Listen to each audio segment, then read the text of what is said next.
Oke, kita akan mulai. Mari kita berdoa. Bapa kami di surga, kami bersyukur Bapa jika pada saat ini kami boleh datang kembali untuk boleh belajar dari kitab Amsal. Bapa, Engkau kiranya yang boleh berbicara kepada setiap kami supaya apa yang merupakan hikmat yang Tuhan berikan, supaya kami boleh menjalankan hidup yang baik di hadapan-Mu, tetapi juga bersama-sama dengan saudara-saudara seiman, itu boleh kemudian kami terapkan dalam kehidupan kami. Kami berdoa hanya di dalam nama Tuhan kami Yesus Kristus. Amin. Oke, saudara-saudara, hari ini kita akan berfokus kepada amsal-amsal pendek ya. Minggu lalu kita sudah melihat pasal 1 sampai pasal 9 walaupun tidak kita lihat semuanya.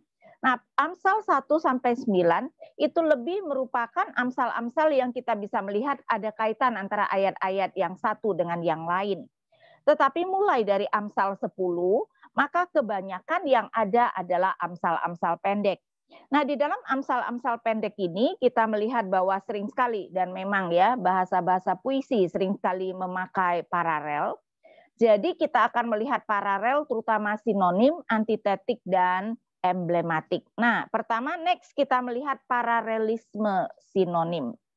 Saudara, apa artinya paralelisme sinonim? Yaitu pengulangan pemikiran, namanya juga paralel ya, pengulangan pemikiran yang sama dalam dua ungkapan yang berbeda yang memakai kata atau ide yang sinonim. Jadi tidak harus berupa katanya, tetapi idenya bisa ya. Jadi memang kita harus mengerti bahwa paralel dalam konsep Ibrani itu cukup luas ya, sehingga tidak sempit seperti itu, sehingga bisa bukan cuma paralel yang kata-katanya sinonim. Nah, contoh sinonim dalam pernyataan atau kosakata yang mirip, misalnya Amsal 16 ayat 28. Amsal 16 ayat 28, orang yang curang menimbulkan pertengkaran dan seorang pengfitnah menceraikan sahabat yang karib ya. Dan di sini kita bisa melihat sinonimnya ya. Orang yang curang itu sinonim dengan seorang pengfitnah, menimbulkan pertengkaran sinonim dengan menceraikan sahabat yang karib. Ya, dalam hal ini mungkin kita tidak perlu terlalu mencoba mencari arti apa bedanya ya, misalnya orang yang curang dengan seorang pengfitnah. Tidak, maksudnya sebenarnya mau menekankan ide yang sama. Ya, jadi itu yang artinya sinonim. Tapi kalau itu lebih berbicara tentang mungkin ya sinonim mirip dengan kata-kata yang mirip, maka sekarang ada sinonim yang mungkin kita tidak melihat bahwa itu adalah sinonim karena idenya, Saudara. Coba kita lihat dulu Amsal 10 ayat 23.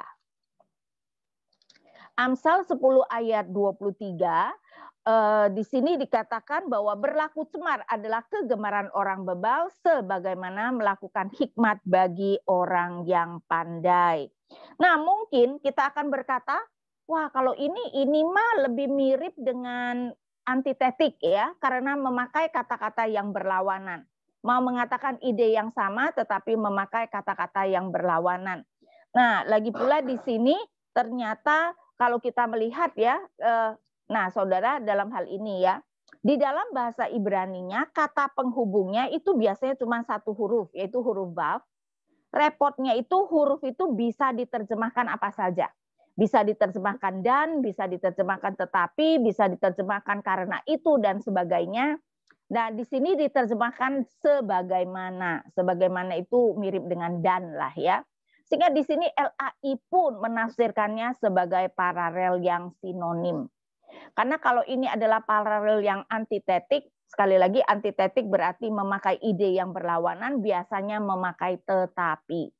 Nah, kenapa ini bisa merupakan sinonim? Nah, sesi sekali ini saya harapkan lebih banyak aktif ya, saudara berpartisipasi secara aktif ketika saya menanyakan. Karena apa? Karena dengan demikian kita itu lebih memikirkannya ya, karena ini adalah ada bagian-bagian yang kita perlu melatih diri kita supaya belajar untuk bisa menggali Amsal ini dengan baik. Saudara, kenapa ini bisa kita katakan sebagai sinonim? Apanya yang sinonim?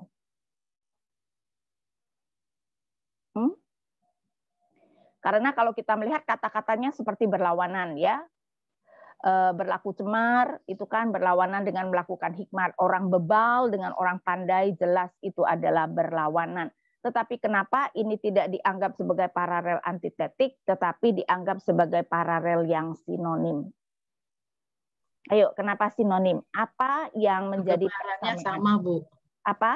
Kegemarannya sama. Ya, kegemarannya sama, hobinya ya. Jadi berlaku cemar adalah kegemaran orang bebal sebagaimana melakukan hikmat bagi orang pandai. Karena itu ini dianggap paralel yang sinonim. Jadi sekali lagi ya, paralel sinonim bisa idenya walaupun kata-katanya kok kelihatannya berlawanan. Nah, kemudian coba kita lihat yang berikutnya, Amsal 16 ayat 6. Amsal 16 ayat 6. Next ya. Dengan kasih dan kesetiaan kesalahan diampuni, karena takut akan Tuhan orang menjauhi kejahatan. Nah, kelihatannya ini tidak ada kata penghubungnya ya. Jadi karena takut akan Tuhan itu adalah bagian dari kalimat dan bukan kata penghubung, karena memang kadang-kadang untuk memperpendek ya, bahkan kata penghubung yang adalah satu huruf dalam bahasa Ibrani pun ditinggalkan. Nah, di sini dengan kasih dan kesetiaan kesalahan diampuni karena takut akan Tuhan orang menjauhi kejahatan, kenapa bisa kita anggap sebagai paralel yang sinonim?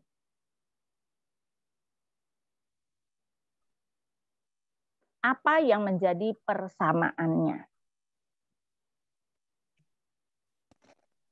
Pemahaman dari takut akan Tuhan, Bu. Pemahaman dari takut akan Tuhan itu hanya ada di baris yang kedua. Baris pertama tidak ada pemahaman soal itu. Jadi kurang tepat, bukan soal pemahaman takut akan Tuhan. Hubungan pribadinya dengan Tuhan. Lebih spesifik hubungan pribadi mengenai apa? Ini sebenarnya bukan benar-benar mengenai hubungan pribadi. Sifat Lihat. Tuhan bukan, Bu. Kenapa? Karakter. Sifat Tuhan. Karakter apa? Perhatikan ada sinonimnya sebenarnya, yaitu menjauhi kejahatan.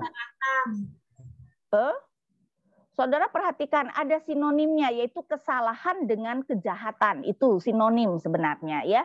Nah, jadi ini soal apa? Kalau sinonimnya adalah kesalahan ataupun kejahatan, maka kita bisa mengatakan ini berkaitan dengan apa?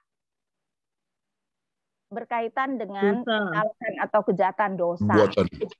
Ya, berkaitan dengan dosa. Persamaannya adalah soal dosa.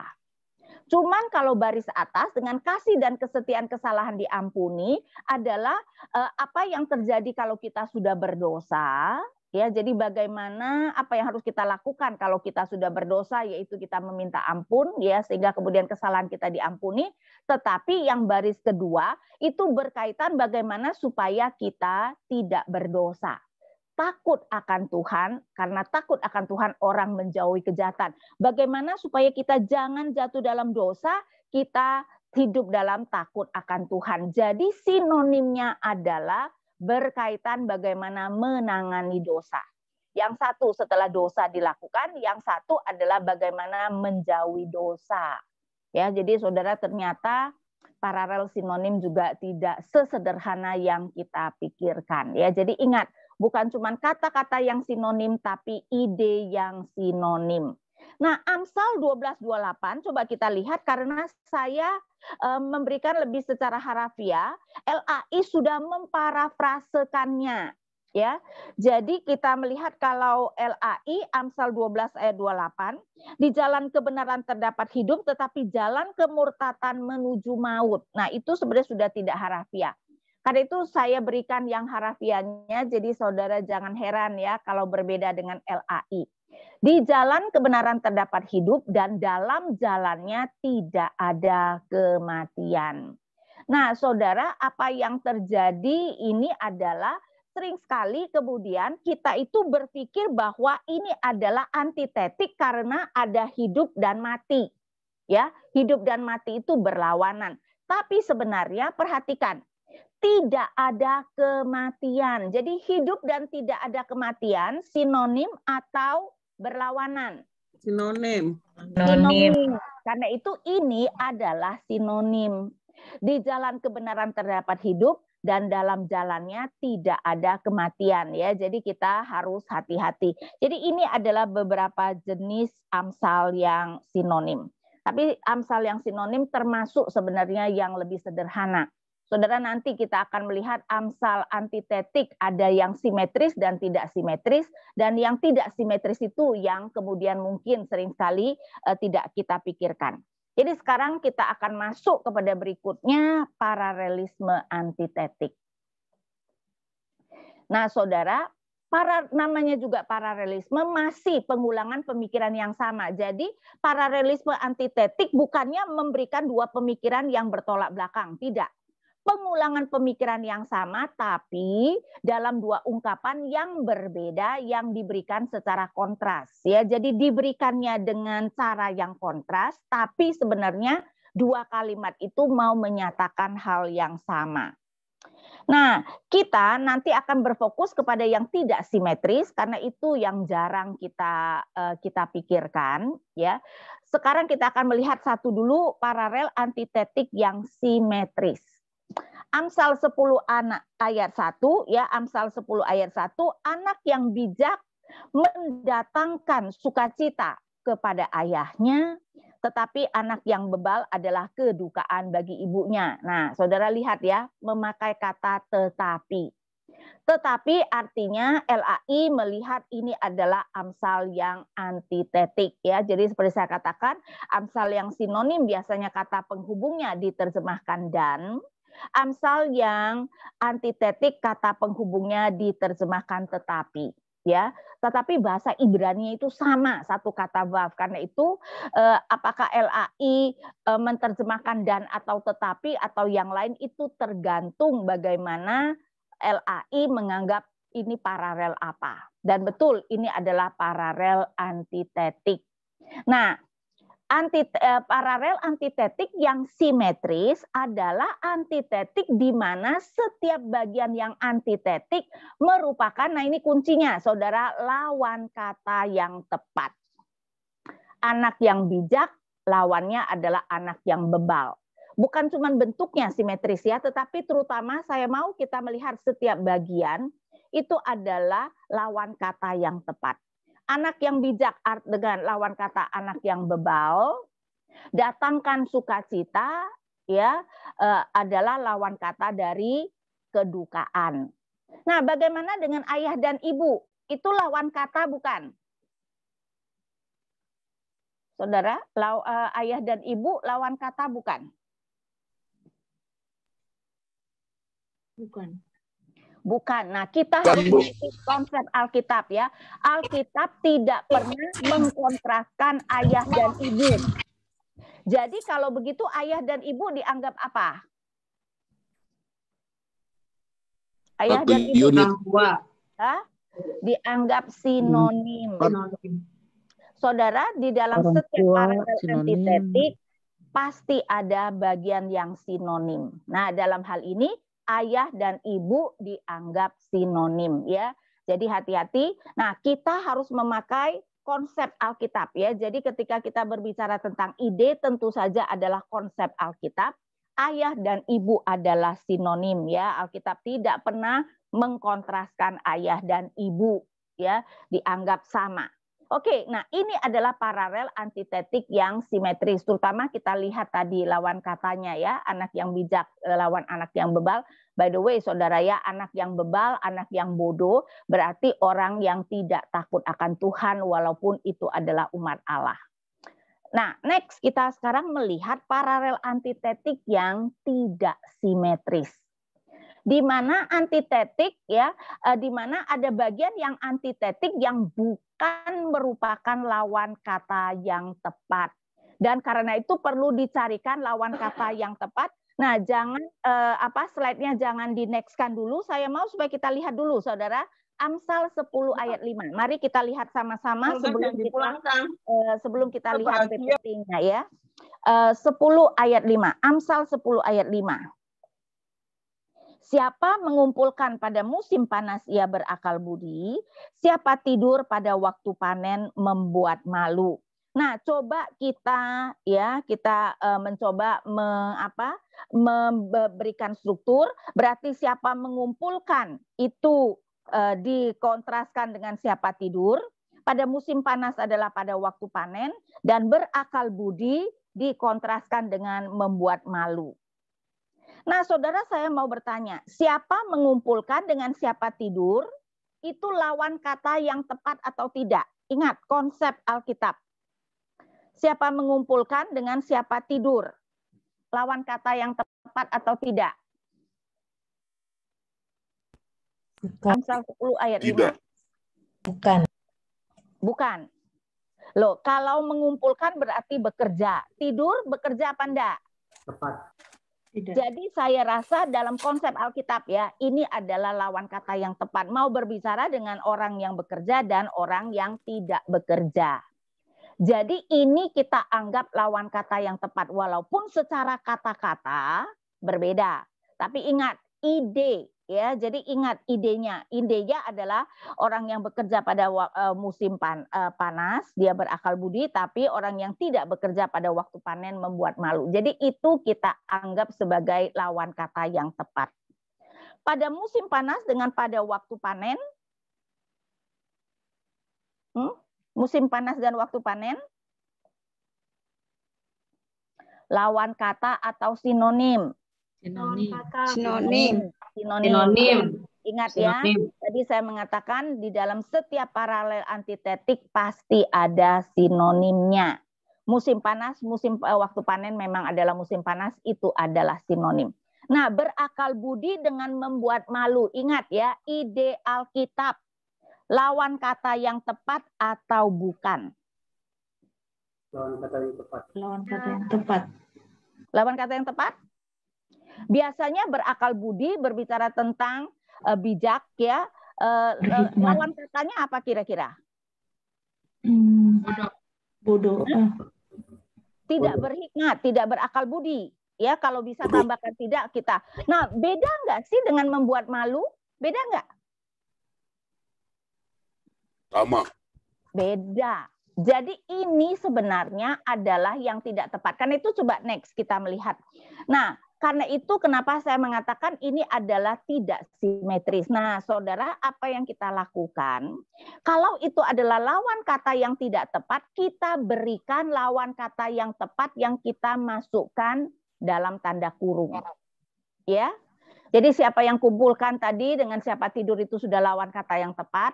Pada musim panas dan pada waktu panen itu adalah sinonim. Berakal budi kita cari yang tepat, yaitu tidak berakal budi. Membuat malu berarti tidak membuat malu atau bahkan membawa kehormatan. Nah, ini yang kita katakan tidak simetris. Kenapa penulis dengan sengaja memberikan amsal antitetik yang tidak simetris? Supaya dengan sedikit kata-kata dia bisa memberikan amsal yang lebih lengkap.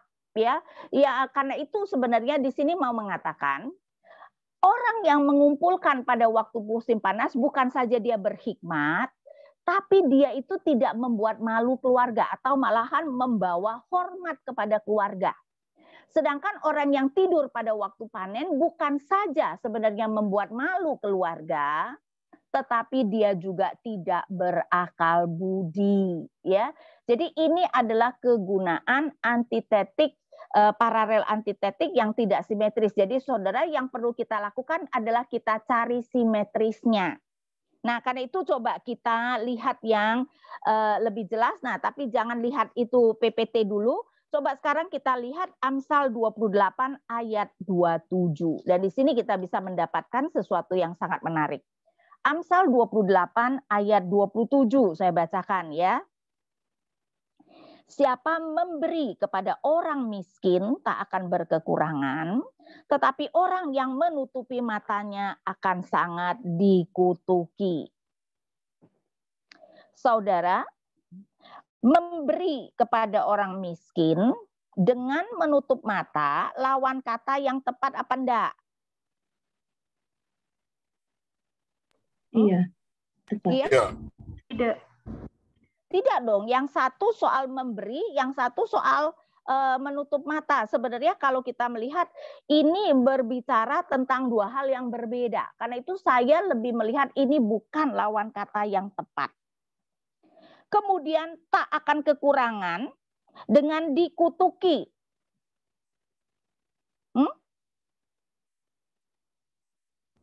Beda ya. Dikutuki lawannya adalah diberkati. Ya, tidak berkekurangan lawannya berkekurangan. Karena itu coba kita next kita lihat ya. Siapa memberi kepada orang miskin, lawannya tentu saja yang tidak memberi. Menutup mata, lawan katanya adalah buka mata. Tak berkekurangan menjadi akan kekurangan, akan sangat dikutuki, menjadi akan sangat diberkati. Tapi saudara coba perhatikan, dengan demikian, Amsal ini memberikan kita pengertian yang sering sekali padahal sudah ada di sana, tapi sering sekali tidak kita pikirkan. Rupanya kenapa orang memberi kepada orang miskin? Kira-kira kenapa orang memberi? Kasihan. Di sini menurut Amsal ini. Tidak kekurangan. Kekurangan. Itu nanti, enggak, itu akibatnya. Di sini bukan karena kekurangan dong dia memberi. Akibatnya dia tidak akan kekurangan. Matanya terbuka. Betul, dia membuka mata. Ngerti enggak? Jadi Amsal ini mau mengatakan ya, kita itu akan memberi kalau kita membuka mata. Tapi kalau kita menutup mata, biasanya kita tidak akan memberi. Karena itu kan, coba bayangkan ya, kita kalau diminta bantuan atau katakanlah diminta pelayanan jadi guru sekolah minggu. Aku enggak terbeban. Saudara kira-kira kenapa tidak terbeban? Karena matanya tidak belum terbuka. Betul. Karena itu jangan cepat menolak kalau Tuhan membuka kesempatan. Siapa tahu sebenarnya kamu itu Tuhan berikan beban, cuman matamu itu belum kamu buka untuk melihat kebutuhan yang ada. Buktinya ya beberapa kali saya ketemu dikatakan guru sekolah minggu yang akhirnya kalau menjadi berkat ternyata adalah orang yang dulunya mati-matian tidak mau menjadi guru sekolah minggu, entah bagaimana dia menggantikan misalnya temannya yang sakit, akhirnya terbeban. Jadi kita harus mengerti. Jadi Amsal ini mau mengatakan ya, kita itu akan terbeban kalau kita mau membuka mata kita. Dan itu jarang sekali kita pikirkan ya, saudara-saudara ya. Jadi karena itu kenapa kenyataan dalam kehidupan kita ya. Kalau saudara kita yang membutuhkan, kita lebih cepat menolong nggak daripada orang yang kita tidak kenal atau kurang kenal? Iya. Iya, karena apa? Karena kalau saudara kita buka mata. Begitu kita buka mata, kita akan merasa berbelas kasihan dan kita akan menolong. Karena itu ini menjadi peringatan ya, jangan menutup mata. Jangan dengan cepat mengatakan, aduh sorry ya, aku tidak terbeban. Cobalah buka matamu dulu. Dan ternyata kalau memang itu bukan pekerjaan baik yang Tuhan mau kamu lakukan dan kamu tidak terbeban, it's okay. Karena kenyataannya masing-masing kita sangat terbatas dan Tuhan memberikan beban yang berbeda. Tapi jangan kemudian cepat menolak sebelum kita membuka mata. Nah, kemudian juga saudara ya, Amsal seperti ini mengatakan siapa memberi kepada orang miskin tidak kekurangan. Dan coba kita pikirkan ya, kalau kita tidak melihat yang dalam kurung, kita akan bingung kenapa orang kalau memberi kepada orang miskin tidak akan kekurangan. Saudara, Alkitab selalu mengajarkan orang yang lebih ada memberi dan memberi dengan murah hati. Karena itu kita bisa melihat ya di dalam Taurat Tuhan, Tuhan itu sengaja membatasi hak-hak orang kaya demi untuk menolong orang miskin. Misalnya ya, ketika seseorang itu menuai ladang, maka dia cuma boleh mengumpulkan sekali saja.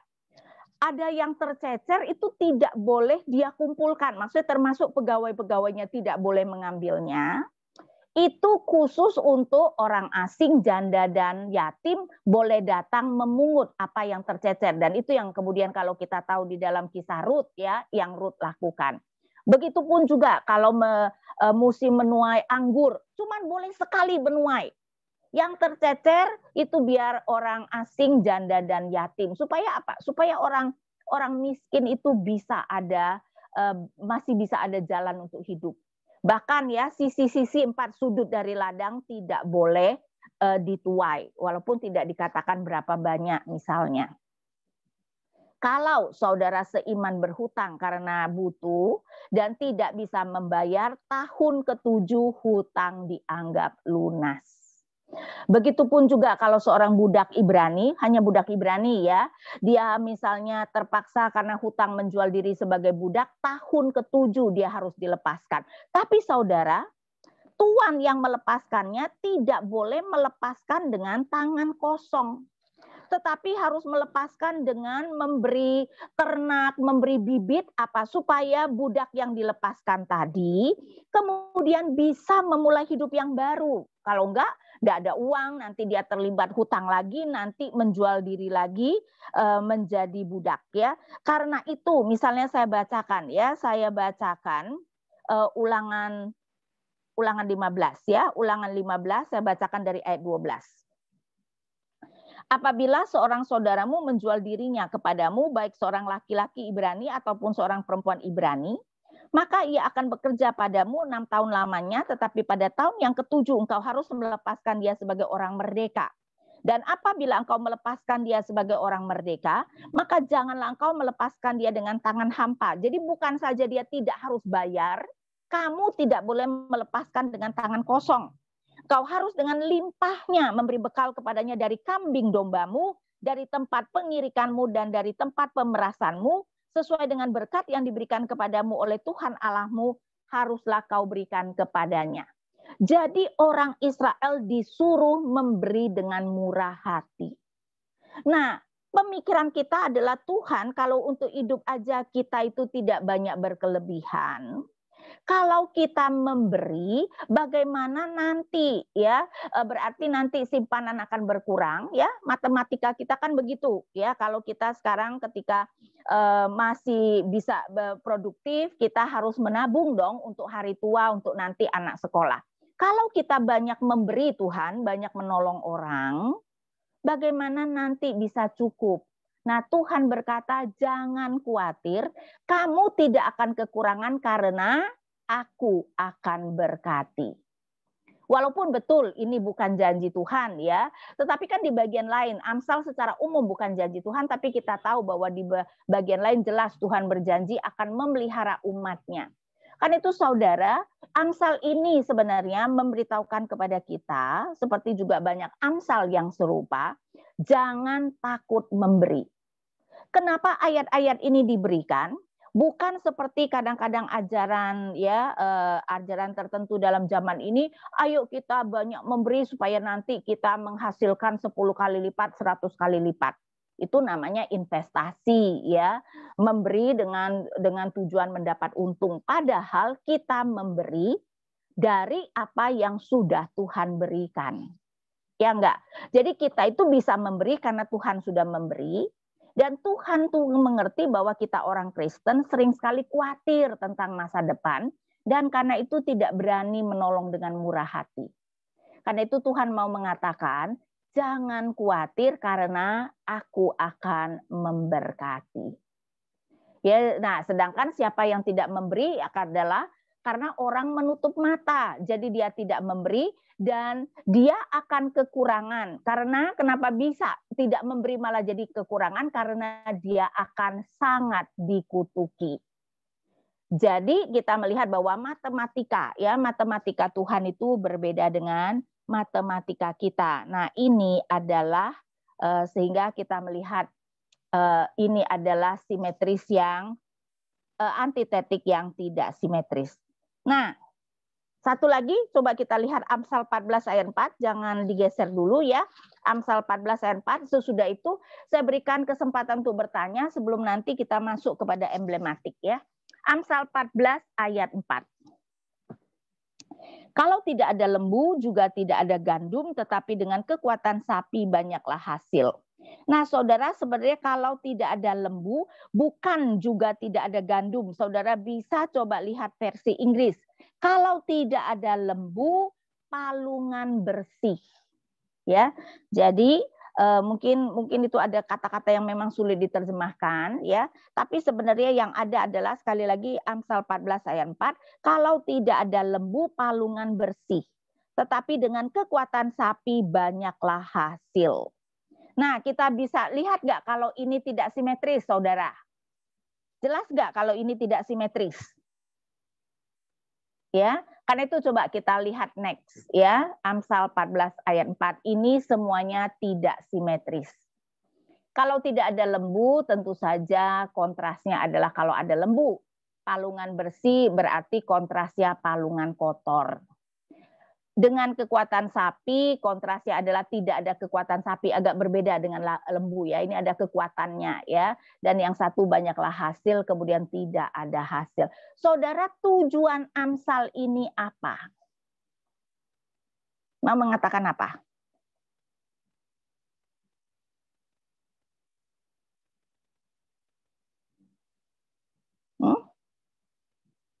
Ini adalah Amsal yang mau mengatakan apa?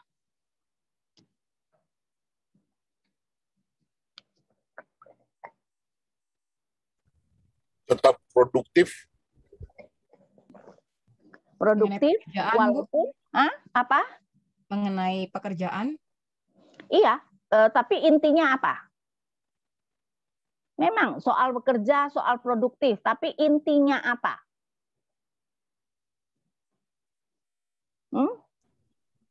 Rajin. Rajin? Bukan Hasil itu. pekerjaan. Bukan. Kalau tidak ada lembu, palungan bersih. Simpanan. Bukan, ini bukan soal simpanan. Adanya tambahan pekerjaan mungkin, Bu. Bukan. Kalau terutama di sini tuh, kalau tidak ada lembu, palungan bersih, tapi juga tidak ada hasil. Kalau ada lembu, palungan kotor, tapi kemudian banyak hasil. Jadi ini adalah Amsal yang mau mengajarkan apa? Bekerja keras nggak, Bu? Iya, bekerja keras, tapi inti yang mau diajarkan bekerja keras, tapi ada hal yang lebih konkret. Berkat. Ada ketidaknyamanan. Dalam arti mungkin ya, palungan bersih itu loh. Jangan takut mengotorkan tangan, bukan mengotorkan kanan dalam arti yang tidak benar ya. Maksudnya kerja, jangan khawatir kalau kemudian tangan kamu tuh benar-benar kotor secara harafiah. Pengorbanan. Sebenarnya bukan berkorban, tapi maksudnya ya konsekuensi kerja ya pasti berantakan lah apa. Kalau mau bersih semua ya, tapi nanti tidak ada hasil. Nah, Rinso beberapa tahun yang lalu memakai ini sebagai iklan, memakai ide ini. Saudara ingat nggak ya, seorang anak ya, si ibu melihat anaknya pulang, aduh bajunya kotor banget gitu loh, karena itu kan iklan Rinso.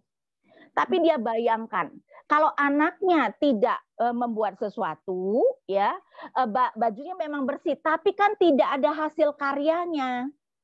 Ingat nggak ada iklan itu? Tidak ada kreativitas. Iya. Ingat, Bu. Baik, Bu. Nah, ingat, Bu. Intinya kalau kita mau ada hasil, jangan, nggak apa-apa ya harus mengambil resiko misalnya ya, nggak apa-apa kalau tangan kita itu harus berlumuran kotoran gitu loh, itu maksudnya ya. Jadi kalau mau kerja kan jadi misalnya badan juga jadi bau ya, baju juga jadi lecek lah gitu kan. Kalau kita mau bekerja ya memang itu adalah konsekuensi dari kita bekerja. Tapi ingat, jangan mengeluh karena itu. Karena kalau misalnya kamu mau semuanya rapi, nggak pernah ada itu, ya akhirnya tidak ada hasil. Ngerti ya? Ini maksudnya dari Amsal itu. Sehingga ada sebelah Amsal-Amsal itu yang tidak semudah yang kita pikirkan. Nah, saudara, sampai di sini apakah ada pertanyaan? Silakan, Bu, mau nanya boleh, Bu? Iya, silakan. Boleh. Melalui izin moderator, nggak pasang video ya. Bu mau nanya yang tadi itu yang Ibu bilang jangan takut memberi gitu kan ya.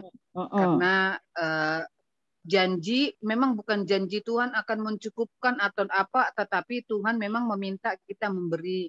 Nah, ini kan agak bertentangan dengan prinsip pengaturan keuangan yang diajarkan oleh financial consultant ya.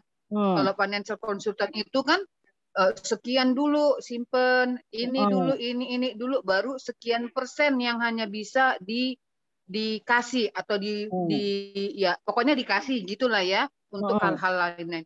Gimana itu Bu kesinkronannya dengan yang Ibu bilang tadi Bu? Kayak memang matematika Tuhan berbeda dengan matematika kita. Jadi dalam hal ini karena itu kenapa kita harus melakukan dengan iman, ya.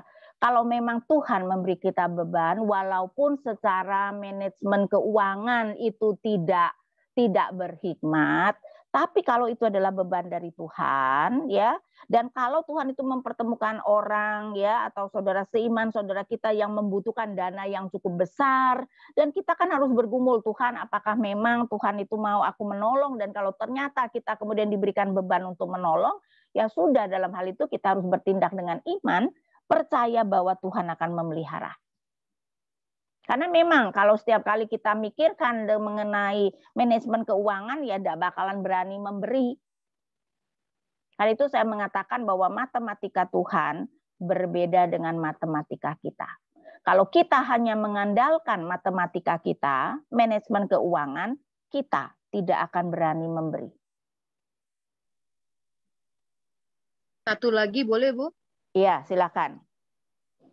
Nah, kalau misalnya kita udah terbeban memberi atau meminjam, ternyata nggak dikembalikan, terus kita harus ngomong apa, Bu? Nah, karena itu kalau saya ya, waktu memberi saya itu akan melihat dia itu memang yang sangat kesusahan, sehingga kemungkinan mengembalikannya itu sebenarnya kecil, kita sudah tahu, walaupun dia berjanji akan mengembalikan, tapi dari awal ketika kita membantu, ya namanya membantu, jangan harapkan kembali. Jadi kita dari awal sudah sebenarnya merelakan. Kecuali kalau kita meminjam untuk bisnis itu lain perkara. Atau kita tahu bahwa dia sebenarnya adalah orang yang sebenarnya berada kebetulan lagi banyak pengeluaran sehingga membutuhkan cuman, dan kita tahu bahwa dia adalah orang yang bakal mampu membayar. Nah, kita mengharapkan kembali. Tapi kalau itu adalah saudara yang kita tahu hidupnya aja susah gitu ya, dan secara logika sebenarnya uang itu tidak mungkin kembali, berilah dengan sebenarnya pengertian pinjamkan dengan pengertian akan memberi sebenarnya. Jadi kalau dia mengembalikan puji Tuhan, kalau tidak kita sudah oke, kita sudah merelakan dari awal. Karena kalau memang orang yang memang ya penghasilannya memang kurang, bukan karena dia malas, tetapi karena memang tidak bisa mendapatkan pekerjaan yang baik dan sebagainya misalnya, ya kita harus bukan meminjam, sebenarnya kita harus sudah dengan pengertian kita memberi. Dan kita tahulah kita orang Indonesia ya, orang kalau datang, Bu misalnya ya satpam, tukang sampah, Bu pinjem mau kontrak rumah, pinjam berapa ratus ribu, kan kita tahu sama tahu itu bukan pinjam. Jadi kita itu sudah dengan konsep memberi, dan biasanya saya kalau misalnya apa yang dia minta itu terlalu besar, misalnya katakanlah dia mau minjem 1 juta ya, saya kemudian akan mengatakan, Pak saya kasih 200 atau 300, tapi ini saya kasih, saya bukan pinjamkan. Jadi saya tidak akan memberikan semuanya ya, karena saya tahu bahwa itu tidak mungkin berupa pinjaman, dan saya memberikan apa yang saya ikhlas memberi. Jadi untuk saudara kita ya atau orang-orang yang kita tahulah kemungkinan mengembalikannya kecil, ya kita anggap memberi, jangan anggap meminjamkan.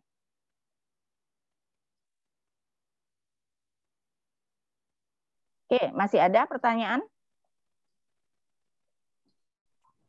Oke, masih ada pertanyaan? Jika tidak, ada satu pertanyaan yang juga saya ingin berikan. Oh, ini ada dulu pertanyaan dari Pendeta Joni, Bu. Apakah Pengkhotbah 11 ayat 1 menjelaskan janji Tuhan dalam memberi? Terima kasih. Pengkhotbah 11 ayat 1 ya, dan memang sebenarnya ya Pengkhotbah 11 ayat 1, lemparkanlah rotimu ke air, maka engkau akan mendapatnya kembali lama setelah itu. Nah, itu ada dua tradisi ya, dua penafsiran. Secara tradisi itu berbicara beranilah memberi, lemparkan rotimu. Roti itu kan adalah makanan yang kita butuhkan ya. Kita tahu orang PL makanan utamanya disebut roti.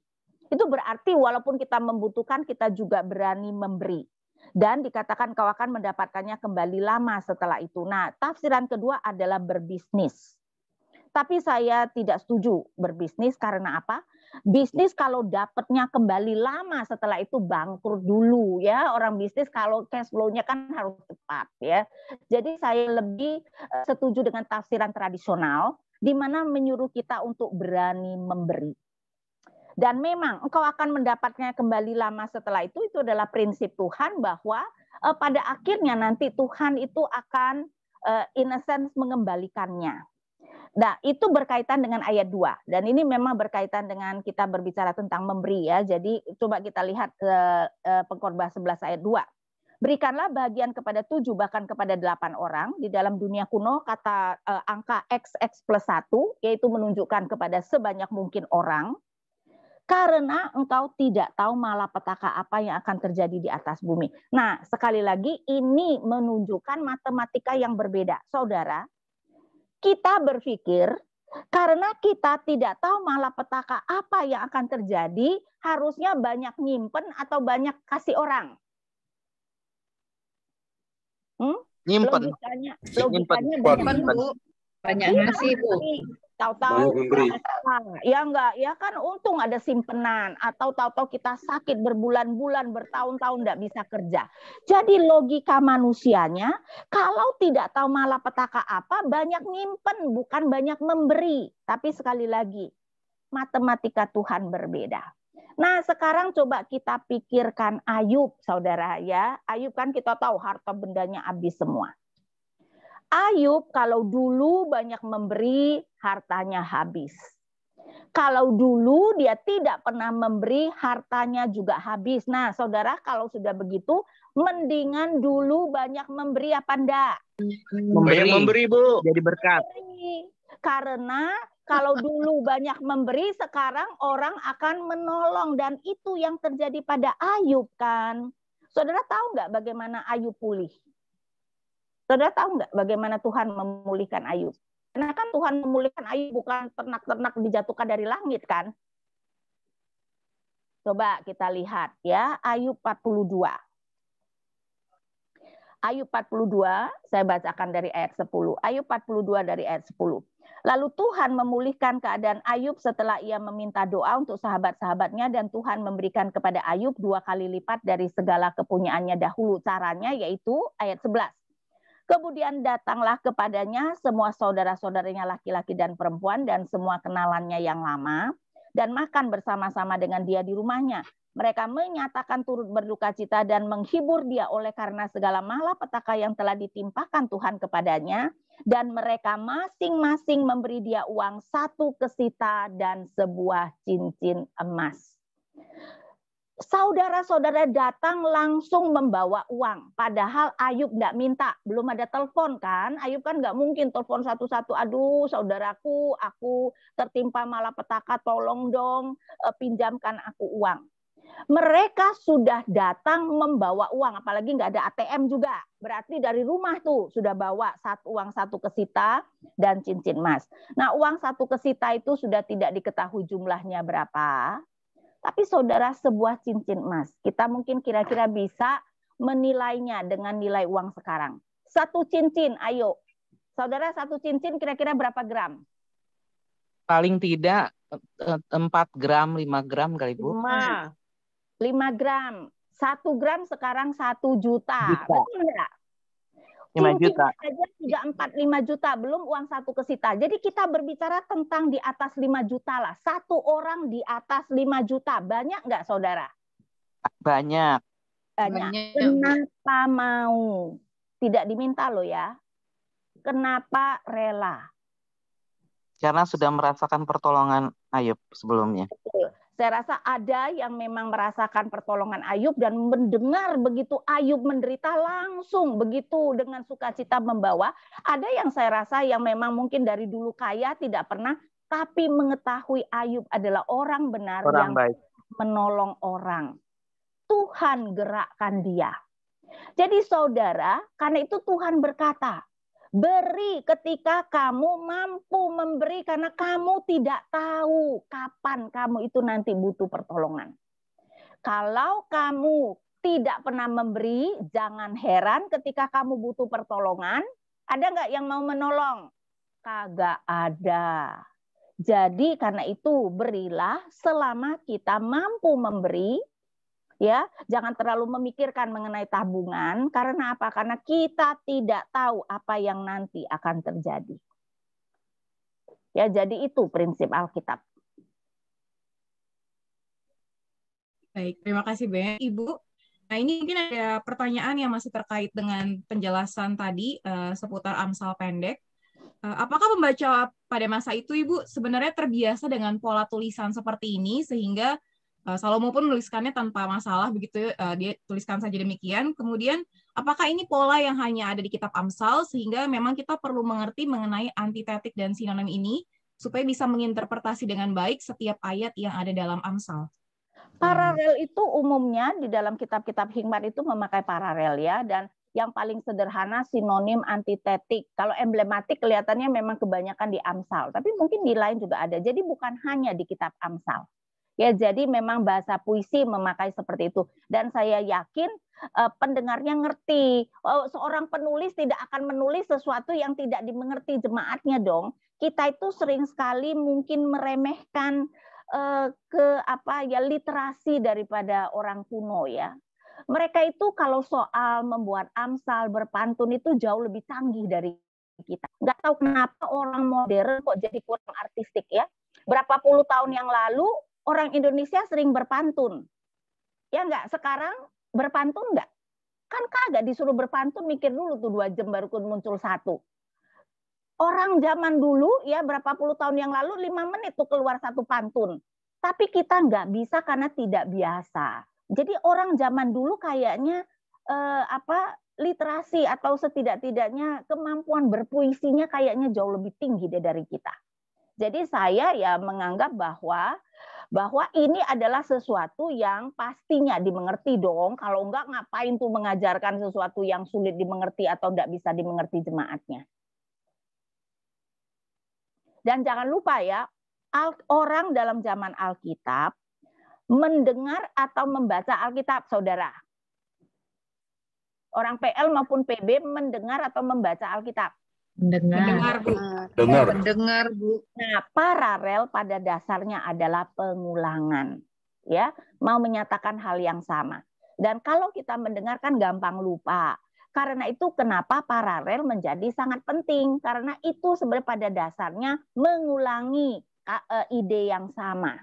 Ya, apakah memakai sinonim atau antitetik. Jadi ini adalah bagian yang sangat umum di dalam dunia di mana mereka lebih banyak mendengar daripada membaca.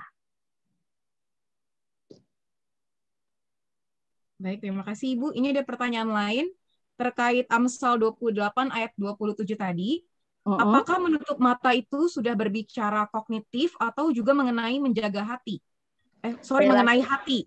Bagaimana tidak melihat tapi disentuh oleh perasaan ketika mendengar kondisi seseorang lalu tergerak untuk memberi? Saya rasa dalam arti ini sebenarnya kiasan ya, bukan dalam arti benar-benar kita buka mata dan tutup mata begitu. Lebih ke arah ya memang berbicara tentang kita membuka hati ya. Jadi membuka mata di sini itu sebenarnya adalah bahasa kiasan, berbicara tentang kita membuka hati.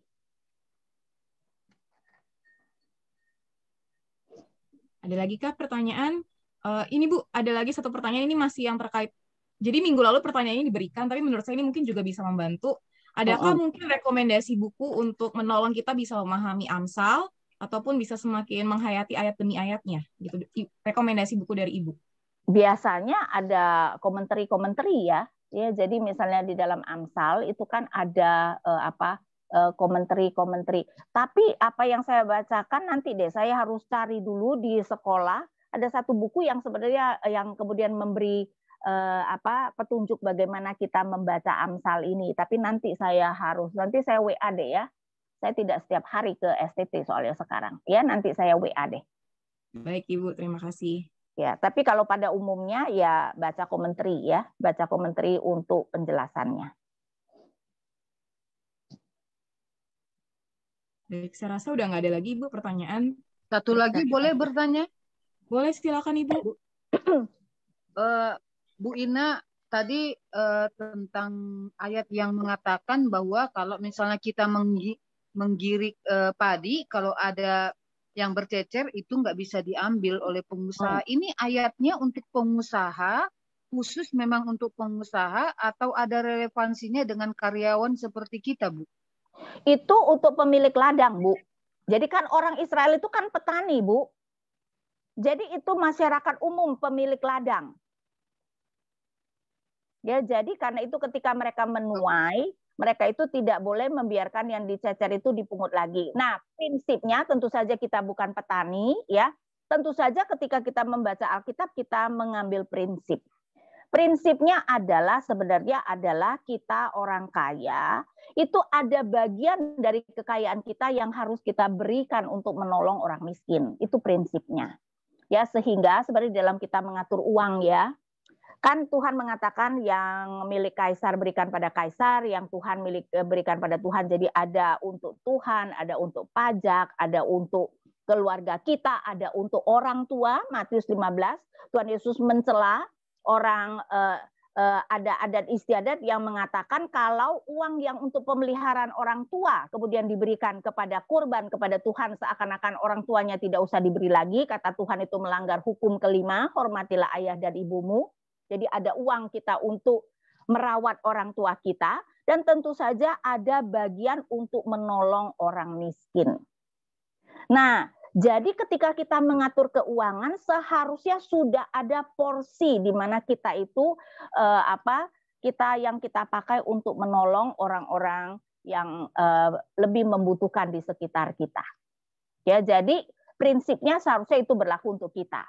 Tapi memang itu secara harafiah karena Israel itu adalah petani, secara harafiah ketika mereka menuai, mereka itu tidak boleh menuai apa yang tercecer.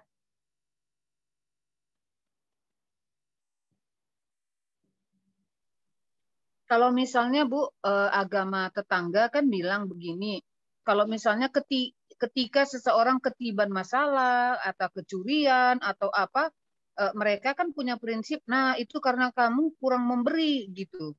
Ada bagian orang yang kamu nggak ngasih, makanya kamu kena musibah seperti ini. Apakah Alkitab, setahu saya sih kita nggak punya prinsip begitu ya Bu ya? Nah, sebenarnya bisa, dalam arti itu hukuman Tuhan bisa. Ya, cuman tidak selalu itu adalah hukuman Tuhan. Jadi ketika musibah terjadi bisa itu hukuman Tuhan, karena kita melihat misalnya Imamat 26 ada berkat dan kutuk, banyak sekali ancaman kutuk kalau kamu tidak taat dan sebagainya, jelas Tuhan bisa menghukum kita. Tetapi kan tidak pasti seperti itu, karena itu sebenarnya kita tidak boleh langsung menuduh orang bahwa itu karena dosa mereka, ya. Tapi bisa karena hukuman Tuhan. Oke Bu, makasih penjelasannya Bu Ina. Oke. Masih ada pertanyaan? Tidak ada lagi Bu. Oke, kalau tidak kita sekarang masuk kepada paralelisme emblematik. Ya. Dan ini bakal lebih sulit lagi, ya. Ada yang mudah, paralelisme emblematik, paralelisme yang memakai emblem artinya simbol dalam analoginya, dalam persamaannya. Di mana kan biasanya ada dua baris, kita perlu mencari persamaan baris kedua B dengan baris pertama. Biasanya emblemnya adalah baris pertama, dan kemudian kita perlu mencari persamaan antara baris kedua. Nah, saya tidak tahu kenapa LAI kadang-kadang emblemnya di baris yang kedua, tapi di dalam bahasa Ibraninya emblemnya selalu di baris yang pertama. Contoh, mari kita lihat Amsal 25 ayat 13. Mari kita lihat sama-sama Amsal 25, ayo langsung ya boleh. Amsal 25 ayat 13. Seperti sejuk salju di musim panen, demikianlah pesuruh yang setia bagi orang-orang yang menyuruhnya. Ia menyegarkan hati tuan-tuannya. Nah, saudara, ini sengaja saya pilih karena kita langsung diberikan persamaannya. Tapi nanti yang lain tidak ada. Tapi ini bisa kita jadikan contoh. Nah, biasanya emblemnya yang seperti yang saya katakan yang di baris pertama, sejuk salju di musim panen. Nah, emblem itu merupakan sesuatu yang dari kejadian sehari-hari, jadi kita bisa rasakan.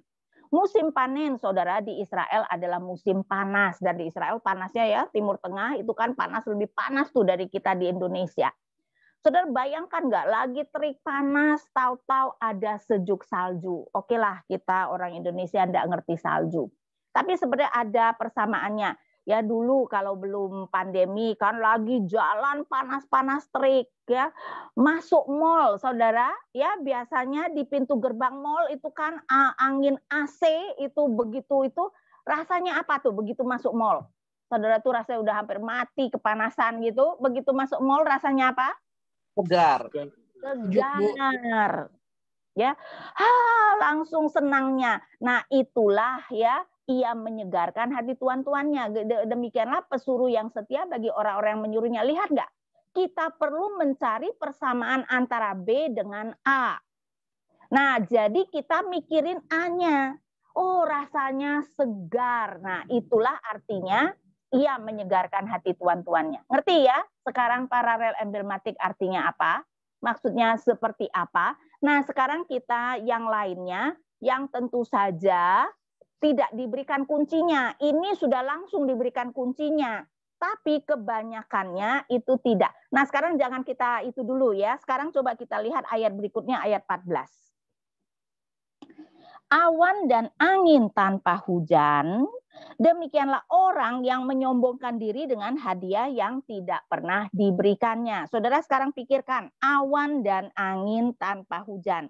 Ingat, orang Israel pada dasarnya adalah petani. Ketika melihat awan dan angin, apa yang mereka harapkan? Hujan. Hujan. Awan dan angin tanpa hujan berarti? Mendung. Loh, kok awan dan angin? Tapi kan ini berkaitan dengan demikianlah orang yang menyombongkan diri dengan hadiah yang tidak pernah diberikan. Persamaannya apa? Tadi kalau awan dan angin kita harapan palsu, harapan palsu. Nah, ya mengecewakan. Karena itu coba lihat next ya. Jadi persamaannya adalah awan dan angin tanpa hujan, demikianlah orang yang menyombongkan diri dengan hadiah yang tidak pernah diberikannya, persamaannya mengecewakan. Betul enggak? Coba bayangkan ya, setiap kali ketemu si A ngomong, Bu, nanti saya bawain makanan ya, saya bawain hadiah. Setiap kali ketemu nggak pernah. Kan kalau tidak dijanjikan kan orang nggak ngarepin. Tapi kan, ya, Bu? Iya, jadi kan betul PHP. ya. Ya, jadi pemberi harapan palsu. Jadi ya, jadi dalam hal ini mengecewakan. Nah, saudara, ini yang ya kita melihat paralel emblematik. Nah, sekarang lihat Amsal 27 ayat 15. Boleh slide-nya karena saya tidak berikan persamaannya, ya. Seperti tiris yang tidak henti-hentinya menitik pada waktu hujan, demikianlah seorang istri yang suka bertengkar. Nah, sekarang persamaannya apa? Ayo, mungkin para suami mau menjawab. Cerewet, Bu. Betul, tapi persamaannya apa? Bukan soal suka bertengkar kan sudah jelas, sudah cerewet. Persamaannya apa tuh?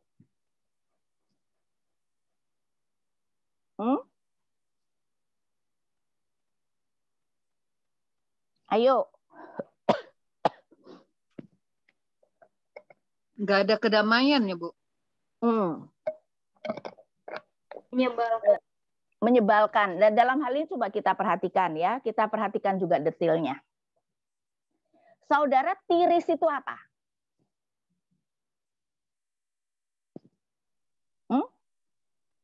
Jatuh gitu, Bu. Jatuh. Air turun. Kayak bocoran gitu ya. Kayak bocoran air itu tuh. Tiris itu biasanya lebat atau kecil. Kecil. Yang sebenarnya pada dirinya sendiri sebenarnya menjengkelkan nggak? Jengkel karena bocor, ya. Iya, tapi kalau sebenarnya cuma tis begitu mungkin nggak terlalu ya. Sebenarnya yang menjengkelkan, karena kan sebenarnya istri yang suka bertengkar mungkin maksudnya itu istri yang suka ngomel gitu ya. Biasanya istri ngomel itu soal maksudnya apakah begitu apa omelannya itu apakah begitu menusuk hati apa enggak? Coba. Menusuk hati. Baru dijawab. Dibilang Enggak. enggak dong, omelan istri. Kadang-kadang aja Bu, kadang-kadang Bu, seringan enggak. Iya, tapi Kalau maksudnya sering biasanya omelan istri Omelnya kecil-kecil tapi Karena susah panjang. dihentikan. Nah, ini intinya sebenarnya omelan seorang istri, omelan seorang ibu sebenarnya banyak yang baik ya. Pak, kalau itu jangan lupa dong bawa makanan. Nanti kalau itu jangan lupa dong telepon mama apa. Kan bukannya sebenarnya kayak diomongin kayak apa. Yang menjengkelkan adalah apa? Terus-terusan. Ya. Tidak henti-hentinya. Itu yang menjengkelkan ya. Jadi kita yang perempuan ya, itu kecenderungan kita, karena itu kenapa akhirnya anak-anak tidak mau dengerin nasihat kita. Setiap hari ngomong yang sama aja sehingga anak, "Ma, udah tahu ya enggak?" Karena apa? Setiap hari kita kasih nasihat yang sama. Ya, dan itu ya, jadi tiris sebenarnya itu adalah hal kecil ya, bukannya istri lempar barang ya atau mukul suami, kan bukan, sebenarnya cuma omelan-omelan, tapi karena tidak henti-hentinya itu yang begitu menjengkelkan ya. Jadi saudara ngerti ya cara menilai. Nah, tapi yang menjadi sulit adalah kadang-kadang emblemnya lebih dari satu. Jadi bukan cuma membaca persamaan antara baris pertama, kedua dengan pertama, tapi kita harus melihat perbedaan emblem. Karena itu mari kita melihat. Nah, ini sudah lebih sulit. Ya, emblem yang diberikan bisa lebih dari satu emblem. Karena itu kita perlu mencari persamaan baris kedua dengan baris pertama secara keseluruhan. Dan itu biasanya yang tidak sulit. Tapi yang sulitnya adalah kita perlu mencari perbedaan dari emblem-emblem yang berbeda. Nah, sekarang kita masuk ya 25 ayat 18. Ya, next ya. Kita melihat 25 ayat 18. 25 ayat 18 ya.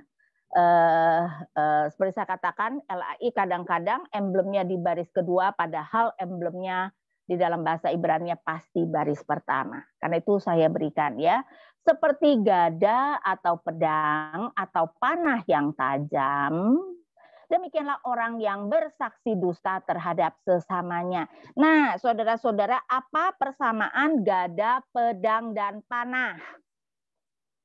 Senjata. Alat bela diri. Alat perang. Senjata. Ini malahan saya sudah kasih tajam.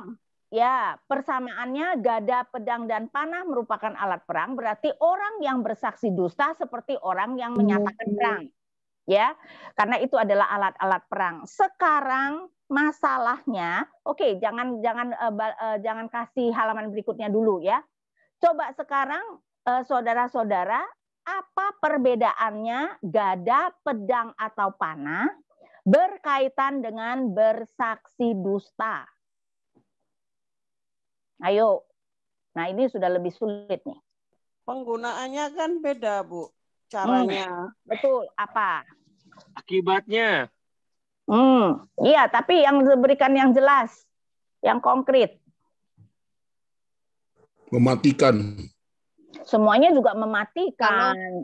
Kalau pedang disayat-sayat, kalau panah nusuk tajam, kalau gada kayak dipukul. Nah, kalau begitu Kalau apa pedang hubungannya dengan saksi dusta? Kalau pedang dia kan harus berhadapan satu Saksi dengan dusta satu, Bu. menyakitkan juga, Bu. Ya, semua saksi dusta pasti menyakitkan, tapi bedanya Kalau gada itu bersaksi dusta, lembut, tetapi berbohong. Kalau pedang itu kan bermata dua, jadi bisa ngena ke kita. Maksudnya yang ngomong kena, yang itu juga kena. Bu, jangan nambahin. Ini nggak dibilang pedang bermata dua ya, jadi kita jangan nambahin.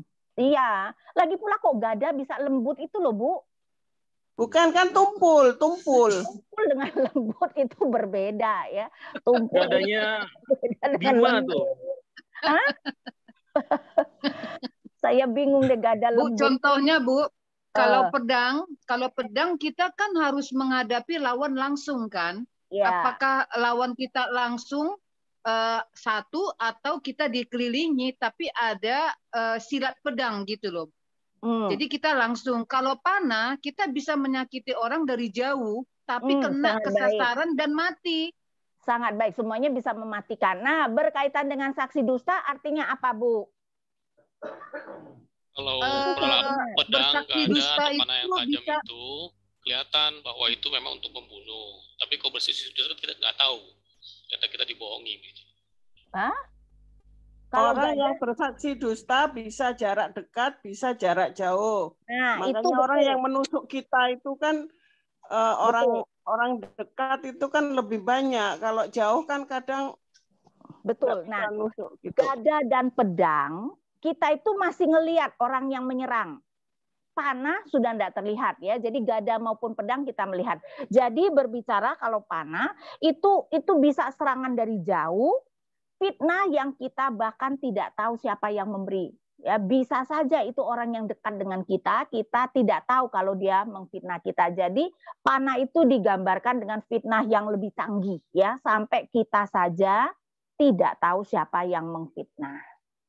Nah, kalau bicara tentang gada dan pedang, dua-duanya itu ketahuan, tapi apa perbedaannya antara gada dan pedang?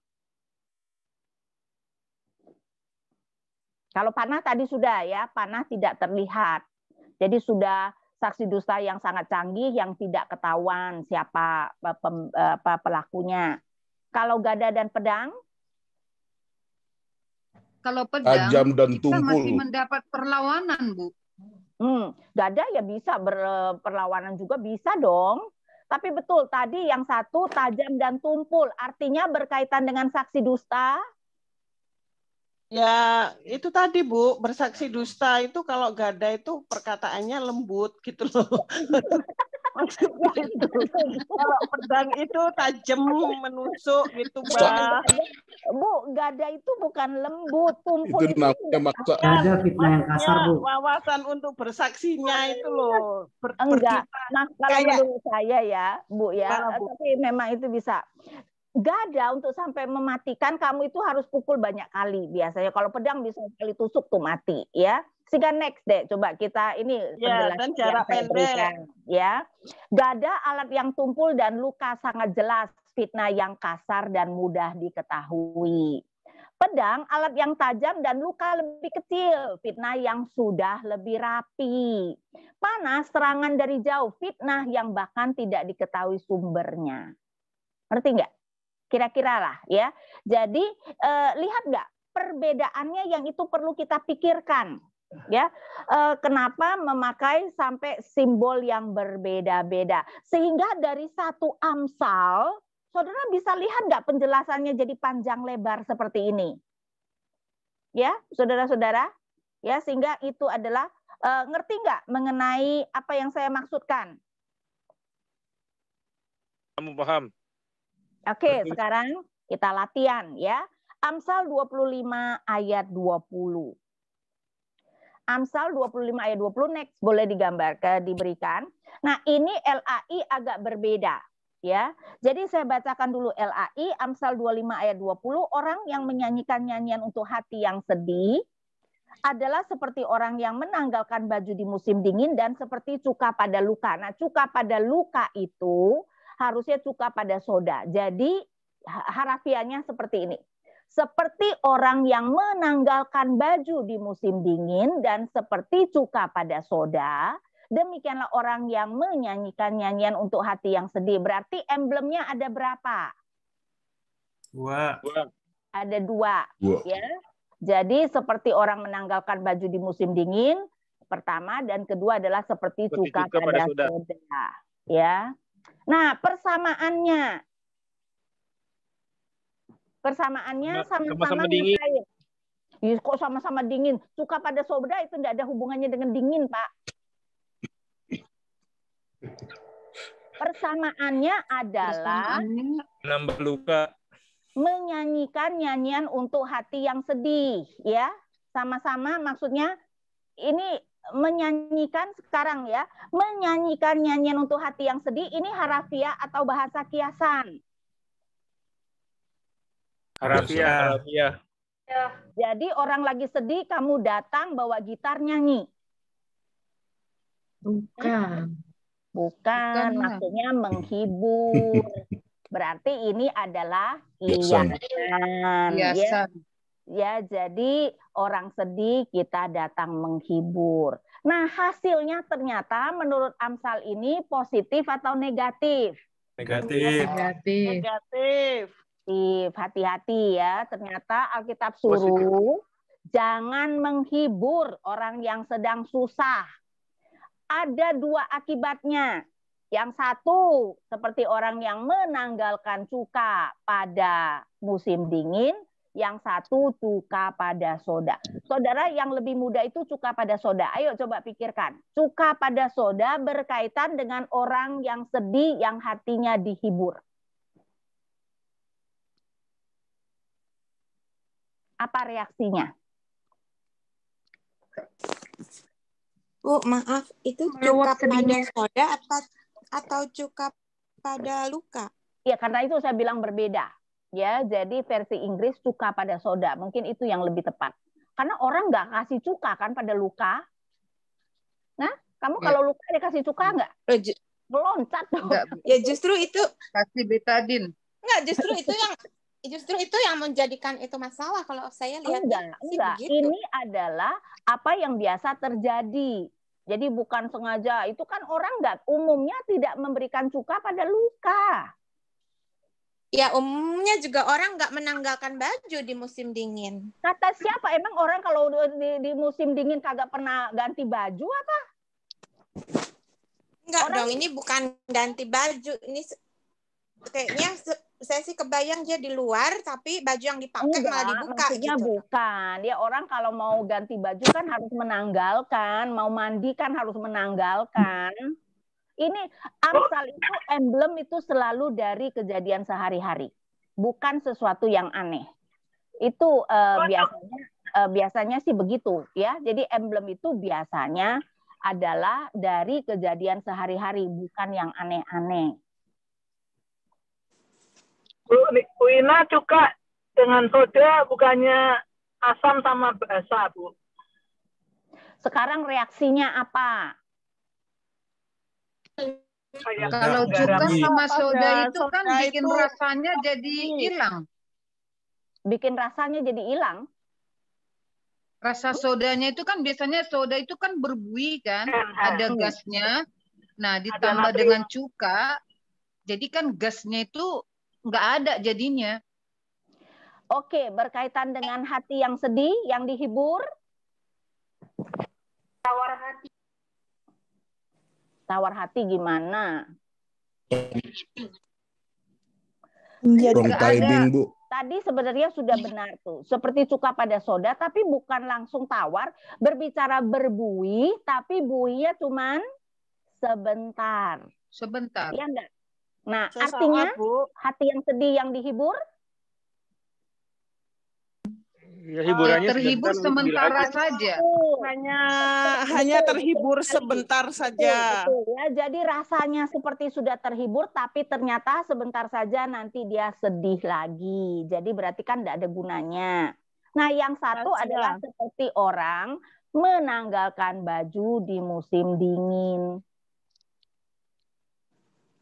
Ayo coba reaksi orang. Kalau menanggalkan baju di musim dingin itu kan sebentar nanti dipakai lagi. Iya tahu, tetapi ketika dia menanggalkan baju, makin sedih. Seperti apa? Makin sedih Bu rasanya. Loh, menanggalkan baju kok sedih? Menanggalkan baju reaksinya orang kalau kedinginan reaksinya apa? Menggigil. Tapi sekarang harus dicari yang berkaitan dengan hati yang sedih, yang dihibur. Kalau hati yang sedih menggigil artinya apa? Makin sedih. Makin sedih, nangis. Ya tapi enggak dong, menggigil dengan makin sedih berbeda, berarti kurang cocok. Ayo coba cari lagi reaksi orang kalau kedinginan. Itu kurang cocok, menggigil. Hati yang menggigil kita kagak ngerti, nggak ada tuh ungkapan hati yang menggigil. Aku. Kalau di komentari itu sepertinya no future hope, Bu. No future hope, menanggalkan baju kok jadi no future hope sih? Iya, itu. Bu, ada yang jawab di chat, Ibu. Ivy. Jawab di chat apa tuh? Ada yang jawab di chat, dia bilang sakit. Lalu ada yang bilang juga hati yang dingin, membeku, dan mati rasa. Sekarang kayaknya sih sampai membeku dan mati rasa kayaknya nggak sampai begitu kali ya. Orang kan menanggalkan baju itu adalah proses yang umum lah ya. Jadi kalau sampai mati rasa begitu enggak. Tapi reaksi secara umum deh, reaksi orang yang kedinginan, saudara. Reaksi normal orang kedinginan itu apa? Menghangatkan tubuhnya, Bu. Berusaha menghangatkan tubuhnya justru. Nah, itu sudah menambahkan apa yang tidak dikatakan ya. Ya kalau hati orang yang sedih itu kalau dikasih penghiburan dia nggak masuk di akal ya Bu ya. Karena dia lebih fokus ke sedihnya. Betul, tapi sekarang Bu kita fokuskan kepada emblem kita. Reaksi orang yang menanggalkan baju di musim dingin. Langsung cepat-cepat pakai baju lagi, Bu. Iya, tetapi selama dia kedinginan reaksinya apa? Jangan menambahkan yang tidak ada. Cepat-cepat ngambil baju, Bu. Mencari baju yang lebih hangat, Bu. Mengganti baju yang lebih hangat. Iya, tapi kan bukan itu yang dikatakan emblem, seperti orang menanggalkan baju nggak dibilang dan setelah itu ngambil baju kan enggak, makanya tidak jangan nyaman, menambahkan tidak nyaman yang ngerti apa yang dia rasain. Hah? Tidak nyaman yang seperti apa? Itu samar, tidak nyaman. Makin kedinginan. Makin kedinginan. Gemetaran, tapi masalahnya makin kedinginan, gemetaran berkaitan dengan hati yang sedih dihibur, hati yang gemetar, hati yang kedinginan kan kagak ada tuh artinya. Kita nggak mengerti apa yang dia rasakan, Bu. Gejolak. Masa nggak mengerti apa yang dia rasakan sih? Dia nyaman. Semakin sedih, Bu. Semakin sedih. Itu terlalu samar. Semakin sedih, Bu. Aduh, saudara-saudara ya. Orang kalau kedinginan dengan kepanasan kalau tidur, kalian bisa langsung tahu nggak orang kepanasan atau kedinginan kalau tidur? Gelisah. Tahu. Orang kalau kepanasan melonjorkan paling gitu, ya nggak? Ini meringkal, berarti dia meringkal. Meringkuk. Menarik diri. Jadi menarik dirinya dicari. Menghibur orang yang sedih ada dua kemungkinan, dia menarik diri. Betul nggak? Ketika dia sedih udah jangan nangis, apalagi kita kasih Roma 8 ayat 28. Kan kamu tahu bahwa dalam segala hal Allah melakukan untuk kebaikan. Saudara kira-kira dia mau denger nggak? Nanti enggak, Bu. Betul, dia narik diri atau seperti soda pada cuka pada soda, kelihatannya gembira tapi hanya sebentar kemudian jatuh sedih lagi. Jadi menurut Alkitab kalau orang bersedih harusnya apa yang kita lakukan? Mendoakan. Biarkan. Jangan menghibur, kita temanin saja. Ditemani tanpa jangan melakukan menghibur, jangan banyak memberi nasihat. Nah, itu kalau kita lihat dilakukan teman-teman Ayub pada awalnya. Coba kita lihat Ayub 2 ya, Ayub 2 dari ayat 11. Ayub 2 dari ayat 11. Ketika ketiga sahabat Ayub mendengar kabar tentang segala malapetaka yang menimpa dia, maka datanglah mereka dari tempatnya masing-masing, yakni Elifas orang Teman dan Bildad orang Sua, serta Zofar orang Naamah. Mereka bersepakat untuk mengucapkan bela sungkawa kepadanya dan menghibur dia. Ketika mereka memandang dari jauh, mereka tidak mengenalnya lagi, lalu menangislah mereka dengan suara nyaring. Mereka mengoyak jubahnya dan menaburkan debu di kepala terhadap langit. Perhatikan. Lalu mereka duduk bersama-sama dia di tanah selama 7 hari dan 7 malam. Seorang pun tidak mengucapkan sepatah kata kepadanya karena mereka melihat bahwa sangat berat penderitaannya. Artinya, semakin berat penderitaan, semakin kita jangan mengucapkan apa-apa. Karena apa? Begitu kita mencoba menghibur, yang dia rasakan, kamu tidak mengerti penderitaanku. Kamu meremehkan, ya, udah jangan nangis, everything will be okay. Dia akan merasa bahwa kita tidak mengerti, atau dia terhibur tapi cuman sebentar. Jadi sebenarnya kalau kita adalah sahabat baiknya, kita datang untuk menemani nangis bersama, bukan menghibur atau memberi nasihat dalam hal ini. Bahkan ayat-ayat Alkitab. Karena apa? Karena orang itu butuh meratap. Orang itu butuh sedih, ya, dan biarkan dia bergumul dengan Tuhan dalam kesedihannya. Kita tidak mampu menghibur, dan karena itu lebih baik tutup mulut. Karena begitu kita buka mulut, malahan yang terjadi kekacauan, dan itu yang terjadi kan? Begitu Ayu buka mulutmu, teman-temannya buka mulut, yang terjadi mereka kemudian saling menyakiti. Ya, jadi ini adalah sesuatu yang sering sekali kita tidak sadar. Ya, jadi hati-hati. Nah, bagaimana dengan ketika kan kita orang Kristen ada duka penghiburan. Nah, dalam hal ini khotbah-khotbah penghiburan harus sangat berhati-hati. Kalau itu adalah kematian orang tua yang apalagi sudah umurnya sudah lanjut usia, keluarga pasti sedih, tapi kesedihan yang masih nggak sampai seperti apa, ya, sehingga kemudian kita bisa menghibur dengan mengatakan, oh mereka toh sudah ya bersama dengan Tuhan, Roma 8 ayat 28 itu oke. Tapi kematian pasangan yang mendadak meninggal padahal masih muda, apalagi kematian anak, ya, wah, itu tidak ada kata-kata yang bisa menghibur. Saya rasa dalam hal ini pengkhotbah mungkin berhikmat lebih dalam arti mungkin memikirkan dari perspektif keluarga. Ya, mungkin berbicara kita memang sering sekali tidak mengerti kenapa Tuhan mengizinkan hal-hal itu terjadi. Jadi kalau memang ya merasa seperti itu, banyak pertanyaan kepada Tuhan, kenapa tidak menggumulkan bersama Tuhan, curhat kepada Tuhan, ya, utarakan bahkan mungkin kekecewaan kita kepada Tuhan dan sebagainya, ya, sehingga saudara, ya, sehingga kita melihat bahwa, nah itu apa yang dikatakan Amsal, menarik ya. Nah, satu lagi terakhir untuk hari ini, Amsal 25 ayat 26. Amsal 25 ayat 26.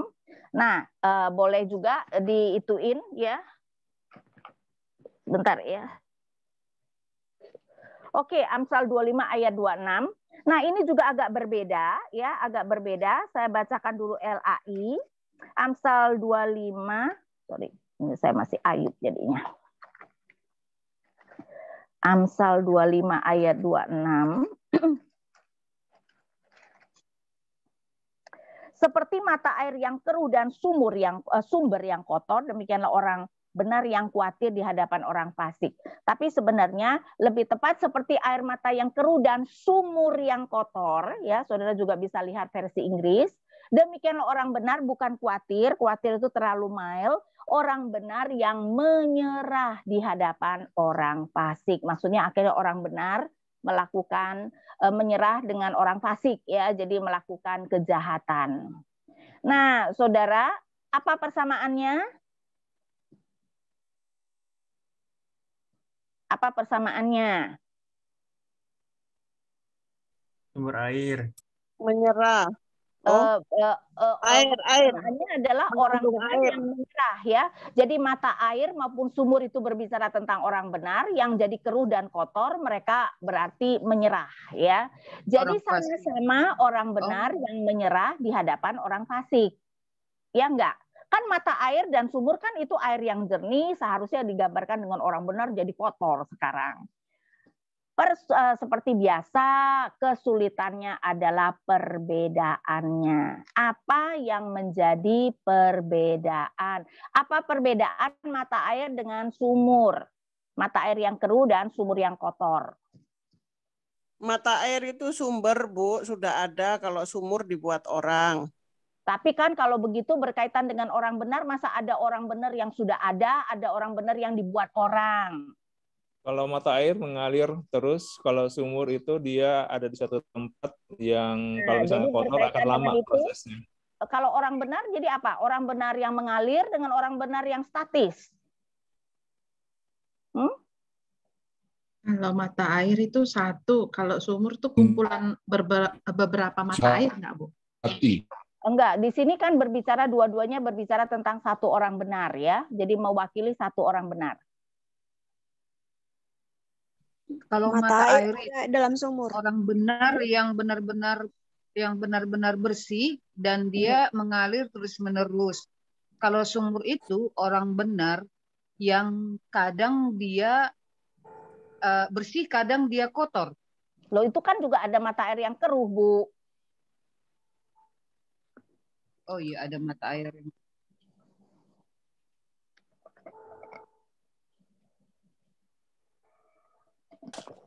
Ayo, apalagi perbedaan mata air dengan sumur.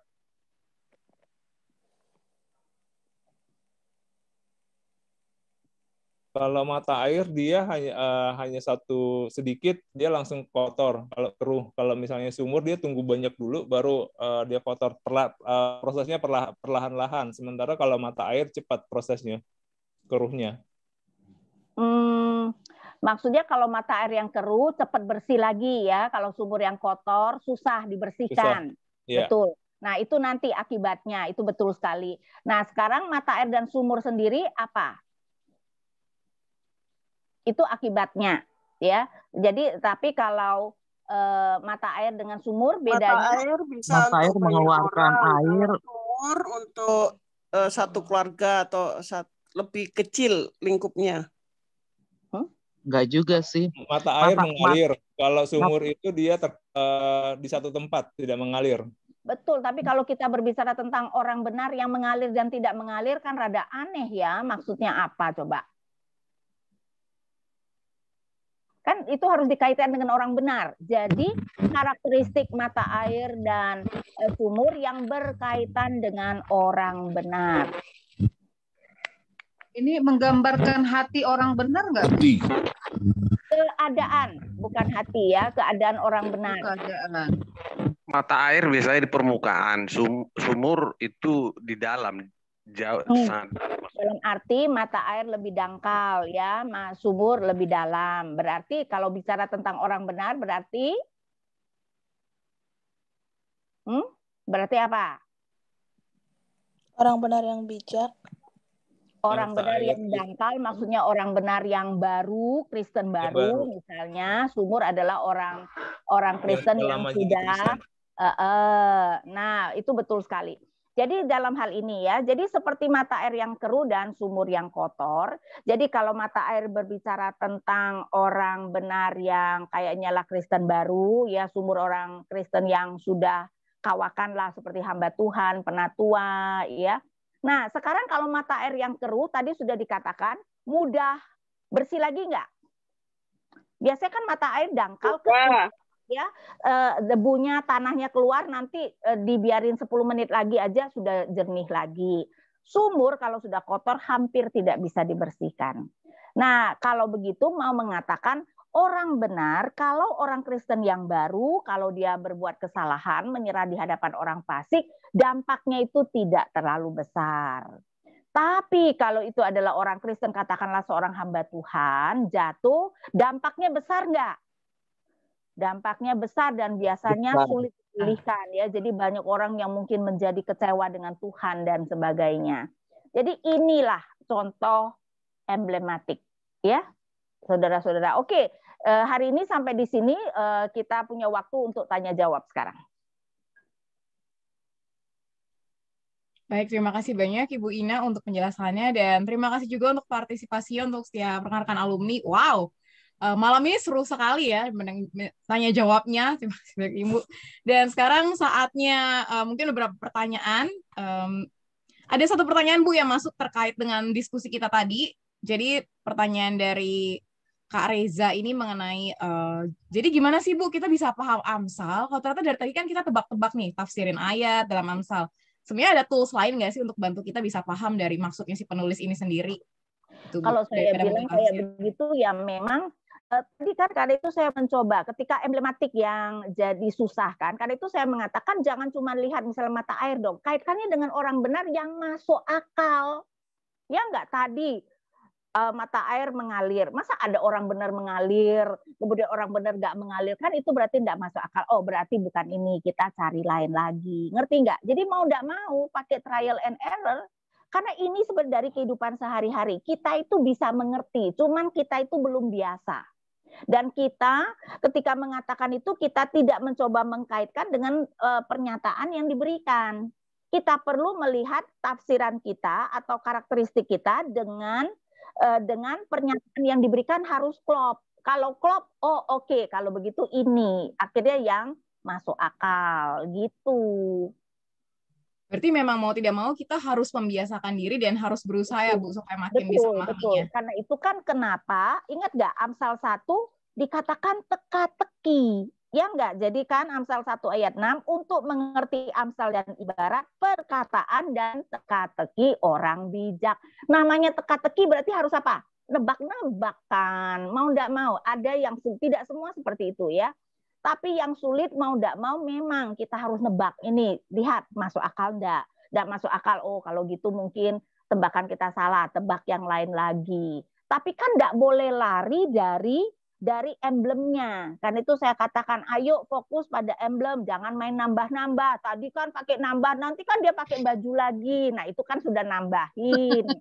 Ya, jadi fokus pada emblemnya.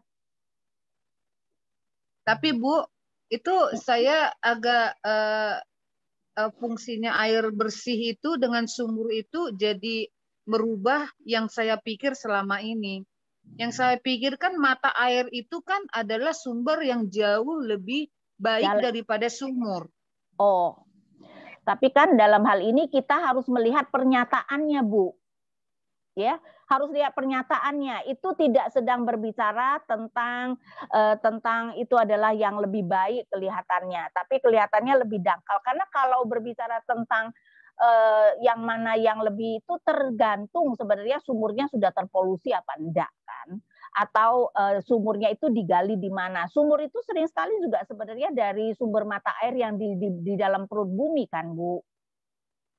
Jadi sebenarnya kalau sumber air itu pasti lebih bersih, saya rasa juga belum tentu.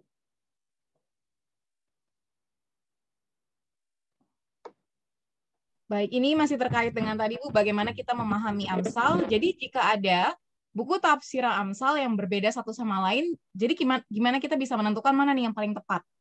Nah, dalam hal itu ya mau tidak mau kitanya yang kira-kira yang lebih masuk akal ya. Yang mana namanya juga manusia menafsir, bisa ada yang masuk akal, ada yang kurang masuk akal. Jadi kita yang memang harus menentukan. Dan supaya jangan sampai salah, kita harus memakai Alkitab, menafsirkan Alkitab.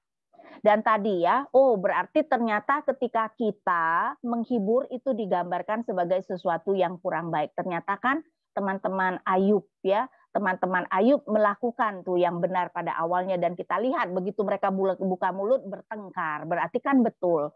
Jadi pakai bagian Alkitab yang lain untuk kemudian melihat apakah tafsiran kita itu sejalan dengan bagian Alkitab yang lain atau enggak. Kalau tidak sejalan berarti ada sesuatu yang salah.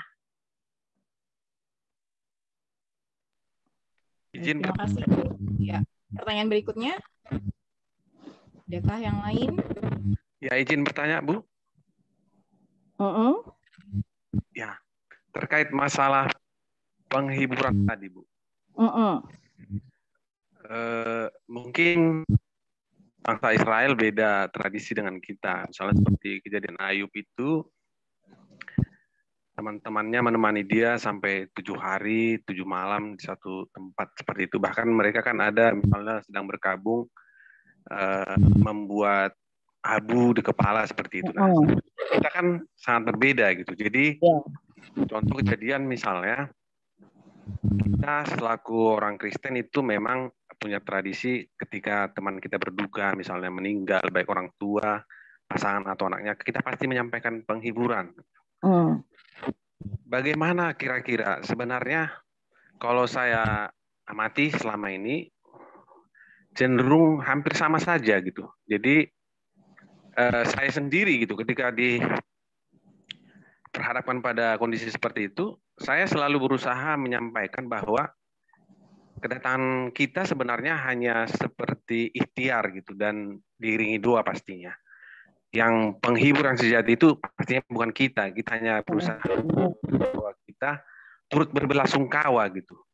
Maksud saya mungkin ada kira-kira saran dari Ibu Ina supaya penghiburan kita itu lebih lebih artinya kita sudah belajar Amsal ini mungkin lebih baik ke depannya dan tidak sama seperti yang kemarin-kemarin. Karena saya mengamati sama saja dan bahkan kita pun sebenarnya sering merasakan bahwa kata-kata penghiburan yang disampaikan itu pastinya tidak akan sampai ke hatinya karena yang berduka gitu. Tapi tetap kita lakukan juga gitu. Bagaimana pandangan Bu Ina? Nah, kita coba bayangkan kalau kita sendiri yang begitu dihibur seperti itu, apakah itu? Kalau saya mungkin ya, daripada memberi kata penghiburan, kita mengatakan, aku tahu, kami tahu kamu sangat bersedih, tapi kami akan selalu ada. Jadi tolong kalau misalnya mau berbicara atau apa ya, kami ada. Jadi mungkin lebih ke arah memberikan support gitu loh, bahwa oke, I am here for you. Gitu loh Pak, ngerti nggak? Jadi bukannya misalnya memberi Roma 8 ayat 28, tapi menunjukkan bahwa kami ada untuk kamu gitu. Kami mendukung deh. Jadi kalau ada apa yang perlu dibantu, jangan sungkan ya. Kami sangat rela untuk melakukan. Ya hal-hal seperti itu kan Pak bisa. Benar Bu Ina, itu yang kami lakukan di sini. Jadi kami itu kalau mendampingi, kebetulan kami banyak dengan masyarakat, apalagi dengan M, karena kami pelayan STA, jadi lebih banyak kehadiran kami yang kami tunjukkan. Betul. Itu. Ketika anaknya operasi, dia nangis, ya paling saya puk-puk gitu. Ya, yang betul, cewek ya. Yang cewek. Maksudnya kalau pas ibunya ini, jadi nggak banyak bicara, ya, lebih ke present kehadiran, dan mereka itu sudah kuat. Betul. Dan daripada itu saya telepon, saya bilang sama suami, udah Pak, telepon aja, sekarang ada di mana, kita ke sana.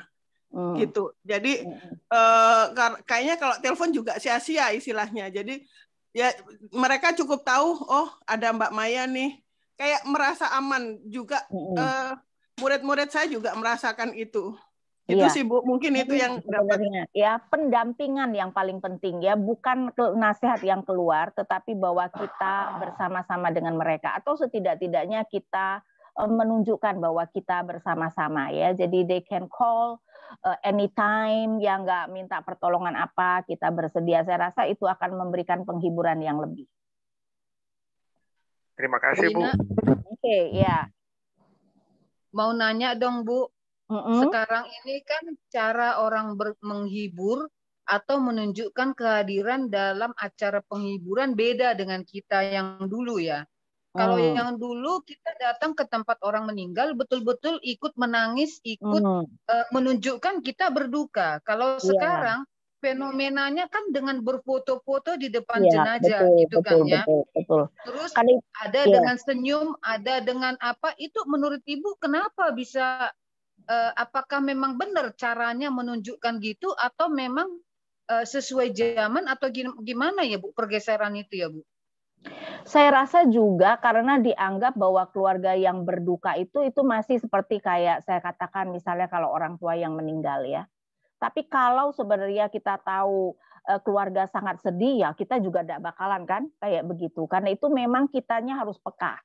Karena ada kedukaan yang dalam arti wajar. Orang tua yang meninggal itu adalah sesuatu yang wajar. Keluarga pasti bersedih, tapi sudah mengantisipasi ya. Namanya semua anak juga sudah mengantisipasi suatu waktu orang tua akan meninggal.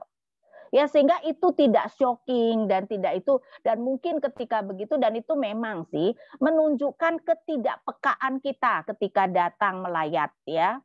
Ya, jadi dalam hal itu kita yang harus peka, ya, kita yang harus peka. Jadi memang sangat tergantung keluarga itu sedang bersedia apa enggak. Kalau keluarganya juga kayaknya sudah rela apa ya, karena itu anggota keluarganya juga bisa nemani ya, apa ngobrol-ngobrol. Nah, saya rasa tidak apa ya. Tapi kalau keluarga sebenarnya juga sangat bersedih, ya saya rasa sangat tidak pantas kalau kita kemudian ketawa-tawa, foto-foto ya. Jadi kita harus sangat peka terhadap sebenarnya keadaan keluarga yang berduka.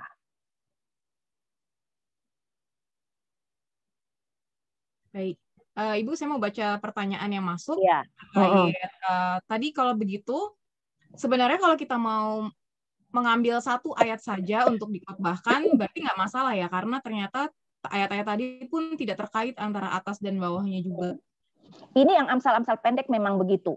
Nah, karena itu nanti minggu depan saya tunjukkan ya di mana supaya orang tuh bisa salah paham terhadap satu ayat. Karena itu kalau mau khotbah mungkin kita kumpulkan beberapa ayat mengenai topik yang sama. Supaya orang kemudian jangan salah paham. Tapi berarti mengambilnya lompat-lompat. Karena memang ini amsal-amsal pendek yang tidak berkaitan dengan ayat sebelum dan sesudahnya.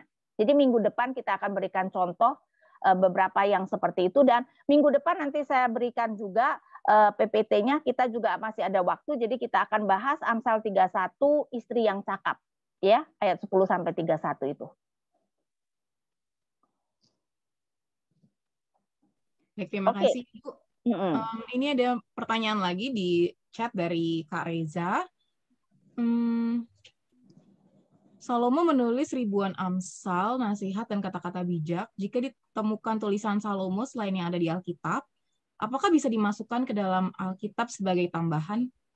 Tidak, kanon sudah ditutup. Ya, jangankan Salomo, Tuhan Yesus saja melakukan dan mengajarkan jauh lebih banyak, kata Rasul Yohanes kan, ya bahwa apa yang dilakukan Tuhan Yesus kalau dicatat semua itu kan akan banyak sekali. Tapi yang dicatat itu supaya kamu percaya Yesus adalah Mesias Anak Allah. Kanon sudah ditutup. Jadi jangankan tulisan Salomo. Kalaupun perkataan Tuhan Yesus ditemukan, sudah tidak akan dimasukkan ke dalam kanon. Berarti sebenarnya itu tidak menambahkan apa yang sudah diajarkan dalam Alkitab. Kita percaya pada pemeliharaan Tuhan, kita percaya bahwa kanon sudah tutup, ya. Jadi tidak akan dimasukkan lagi dalam kanon.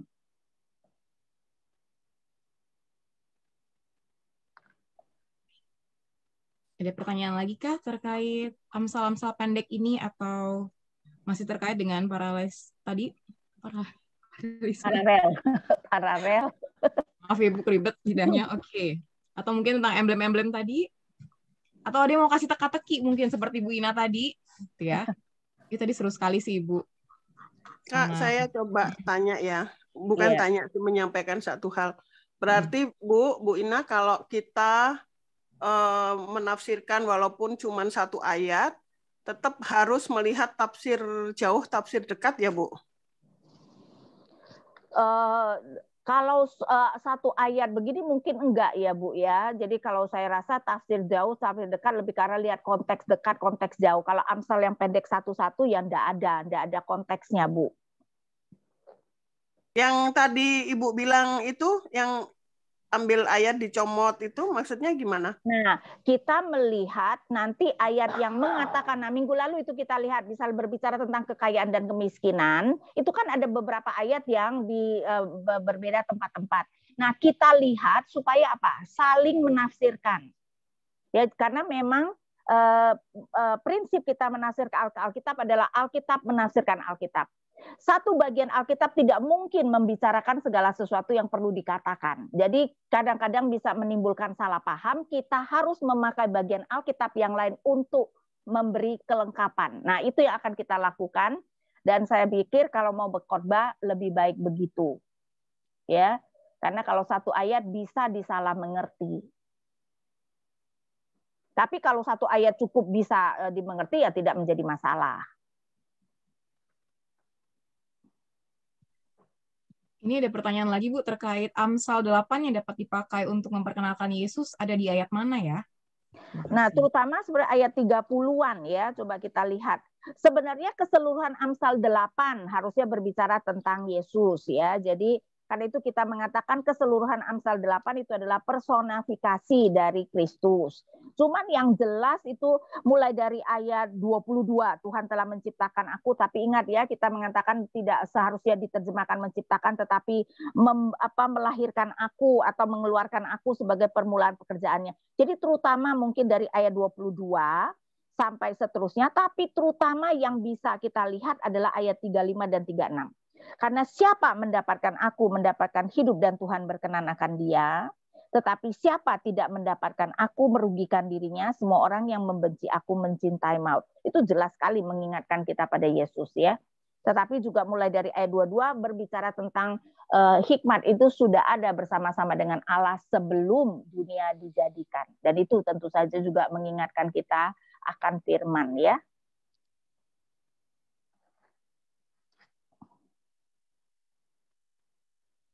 Oke, masih ada pertanyaan? Bu, nanya untuk bisa menafsirkan emblem-emblem gitu dengan benar itu, caranya bagaimana ya, Bu? Caranya melihat emblem, Bu. Emblem itu kan hal-hal yang konkret dalam kehidupan kita. Jadi seperti tadi, kita tebak dulu. Kita tebak dan lihat pernyataannya. Jadi persamaan antara emblem dengan pernyataan. Jadi memang di dalam emblematik paralel, apa persamaan antara A dengan B, itu yang kita cari. Tapi kalau emblemnya ada lebih dari satu, kita perlu melihat perbedaan antara emblem yang satu dengan emblem yang berbeda. Dengan tidak melupakan baris B-nya tentu saja. Kan itu kan kenapa saya sengaja tadi kita trial and error, dan kalau ada jawaban tapi yang tidak cocok dengan pernyataan, kan saya bilang seperti tadi, hati yang menggigil. Nah, hati yang badan yang menggigil itu berkaitan dengan hati yang sedih. Kalau dibilang hati yang menggigil kan nggak masuk akal, maksudnya apa? Kita nggak ngerti kan hati yang menggigil gitu loh Bu. Jadi kita harus melihat bukan saja dari emblemnya tetapi juga dari pernyataan yang dikatakan. Dan kita harus trial and error deh Bu ya, coba-coba. Iya. Iya. Bu, kalau bisa usul, kan minggu depan kita ketemu lagi nih Bu. Ya mungkin kita dikasih PR Bu, dikasih PR untuk mencoba emblem ini. Nanti minggu depan kita bahas bagaimana Bu, usul aja sih Bu. Oh, oke. Boleh, nanti coba saya cari ya. Oke, Bu, thank you, Bu. Aja kali ya, jangan banyak-banyak ya. Soalnya kan kita mau bahas yang lain. Baik, terima kasih banyak Ibu. Ya memang kita mesti terus bertekun ya rekan-rekan di dalam memahaminya juga. Jadi kalaupun kita mungkin ada salah-salah, namanya belajar. Tadi juga kita kan salah-salah jawab gitu ya, nggak apa-apa. Bu Ina terus mengarahkan kita, mungkin juga kalau kita mau belajar dan masih ada salah-salah, komentari bisa membantu kita, atau kita cari-cari juga source yang lain untuk membandingkan apa yang sudah kita renungkan. Baik, kita sudah sampai di penghujung acara, sudah jam 9 malam, dan berarti ini saatnya sesi kedua selesai, dan Bu Ina akan menutup di dalam doa. Kepada Ibu Ina, kami persilahkan. Oke, mari kita berdoa ya. Bapak kami yang di surga, kami bersyukur hari ini kami boleh melihat Amsal yang pendek-pendek, dan ada yang memang tidak semudah yang kami pikirkan. Dan karena kami tidak biasa, Tuhan, ini menjadi rada membingungkan. Tetapi biarlah ini boleh menjadi latihan sehingga kami ternyata bisa mengerti bahwa ada bagian Amsal-Amsal yang memang menjadi teka-teki yang perlu kami tebak ya, dan Tuhan kiranya memampukan kami di dalam kami kemudian menebak, melatih, kami pun kemudian lebih bisa mengerti Amsal-Amsal ini dengan tentu saja dibantu juga oleh komentari-komentari yang boleh menjadi alat bantu kami. Tuhan kiranya melalui Amsal-Amsal yang sebenarnya memberikan keahlian dalam menjalankan hidup, banyak sekali prinsip yang sebenarnya Tuhan ajarkan, supaya kami pun bukan hanya mengerti secara kognitif saja, tetapi kami boleh menerapkannya dalam kehidupan kami. Kami berdoa hanya di dalam nama Tuhan kami Yesus Kristus. Amin.